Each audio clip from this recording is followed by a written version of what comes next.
So we're focusing on the topic of ego, okay? So we've got the Queen of Wands that's focusing on where your ego is most active right now. We've got how this energy, or this ego's energy, is helping or protecting you, which is the Knight of Wands. You've got how this ego energy is holding you back, the Eight of Wands. And then you've got how can you bring your ego back into balance, and you've got the Three of Swords that came out and the Ten of Wands reversed. So where is your ego most active right now? Your ego is holding you back from fully seeing how powerful you truly are. Everyone else can see how magnetic, attractive, confident, determined you are. But your ego clouds this. And instead of embracing the Queen of Wands' fearless, driven, courageous energy, the reverse side actually shows people pleasing, self doubt, and caring too much about how others view you. It makes you question your worth, block your confidence, and see yourself through distorted lenses. So deep down, you survived the past, and those experiences have made you stronger. Yet your ego keeps pulling you back into old stories or your old version of yourself, not allowing you or not letting you fully embody the powerful person you've become and you are. Your ego gets triggered when it feels like you're not being taken seriously, or when recognition is lacking possibly, or when even appearance or self-image feels quite shaky. So this negative view actually knocks your confidence and hides the true magnetism you naturally hold, my darling. So how this ego's energy is really helping or protecting you, okay? So with the Knight of Wands, despite the doubts, there's still a lot of fire in you. The Knight of Wands is bold, passionate, and very driven. It's kind of like he keeps this spark in you, this motivation, this enthusiasm when you need it. There might be like lack of drive, confidence in yourself, but he's telling you keep going, keep doing it. Like let's say you've gained weight, okay? It's kind of like this Knight of Wands is getting you up at God knows what time in the morning to keep you doing your exercise, making sure this energy in you, this flame in you to keep having a healthier diet. It's that type of thing. It's that type of energy. So yeah, he's the Knight of Wands is very he's helping you bring back the spark, the motivation, and the enthusiasm when you need it. And he helps defend you. It's a very much helps you stand up in your space, and it doesn't make you shrink back, if that makes sense. So this fire energy is still alive in you, pushing you to act with courage instead of silence. And because he actually came out sideways and landed on top of the Queen of Wands, so it really shows that this energy is kind of, or can be, inconsistent.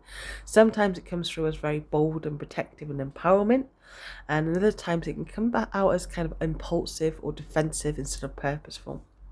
But still, the Knight helps you keep your flame alive, reminding you that you can act, you can move forward, and not let others dominate you.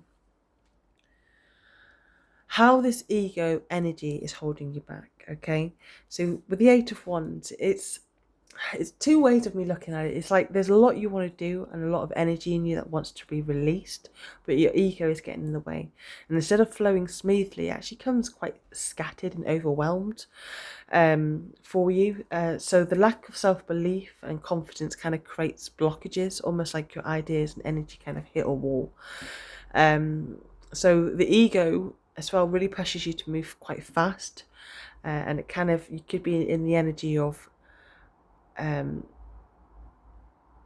it's like you kind of react before grounding yourself, or you rush to prove yourself. So this scatters your focus and stops progress from actually unfolding naturally. And it's a strong urge to force things rather than trusting, and timing and alignment is kind of important. But you're kind of, this Eight of Wands energy is kind of like, no, you've got to do it. And it's actually more than anything, there's some healing that you need to go through. There's a lot of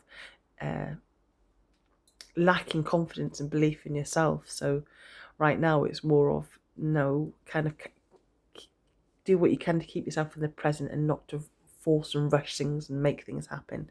Allow things to naturally unfold, allow things naturally to happen.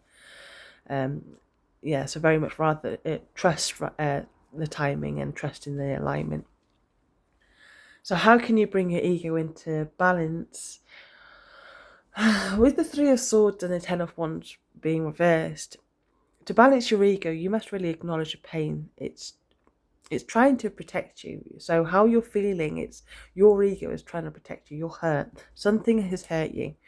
You know, the Three of Swords shows heartbreak. It speaks about disappointment and can also be painful truths as well, you know, from others or from yourself.